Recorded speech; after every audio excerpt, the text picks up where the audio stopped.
¿Qué tal, chicos? Saludos para todos, donde quiera que se encuentren. El día de hoy hablaremos sobre la lectoescritura. ¿Alguna vez has escuchado ese famoso dicho de antes de correr debes aprender a caminar? La lectoescritura es algo similar. Más adelante hablaremos sobre esto. Pero primero, algo de contexto. Recordando lo visto en clases anteriores, sabemos que la adquisición del lenguaje es algo espontáneo y que no hay un maestro o alguien con la intención real de enseñar.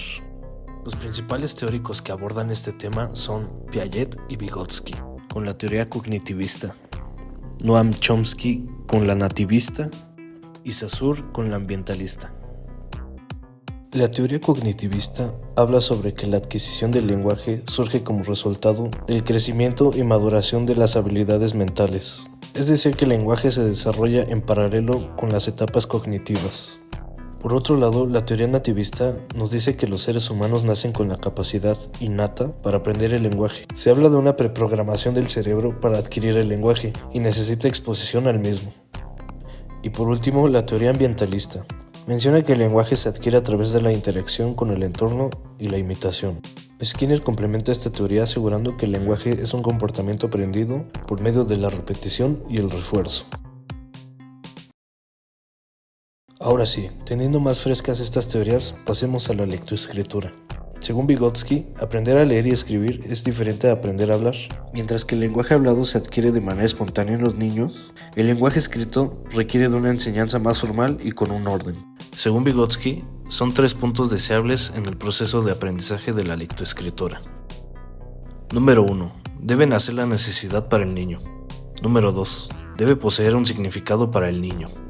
Número 3. El niño logra este aprendizaje de manera natural. Ahora aprendamos un poco sobre las etapas de la lectoescritura en los niños. Empecemos con las etapas de la lectura.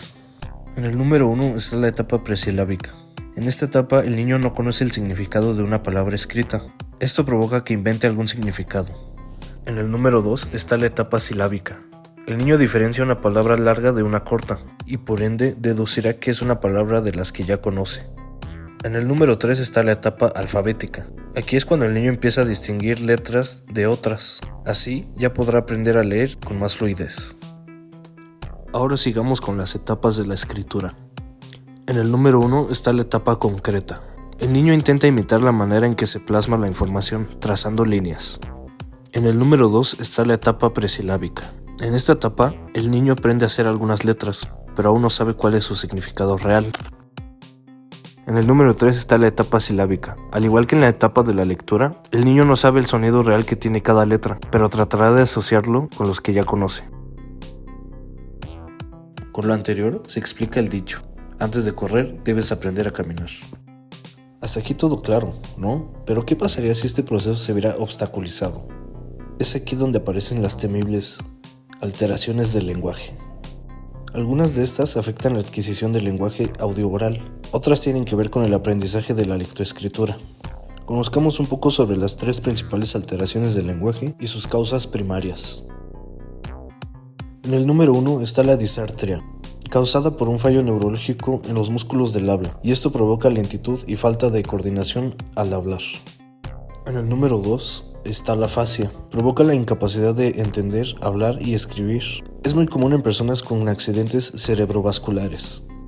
Y por último, el número 3, la dislexia. La dislexia es un trastorno de aprendizaje que afecta la habilidad para leer, escribir y a veces pronunciar palabras correctamente. Con todo lo anterior, llegamos a entender que la lectoescritura es esencial para el ser humano, es parte del desarrollo y progreso de las personas. A manera de conclusión, la lectoescritura es primordial para el desarrollo del ser humano. Algo que me gusta pensar es que hoy en día hay algunas soluciones para las principales alteraciones del lenguaje, que los niños tengan un desarrollo normal aún padeciendo de estas alteraciones.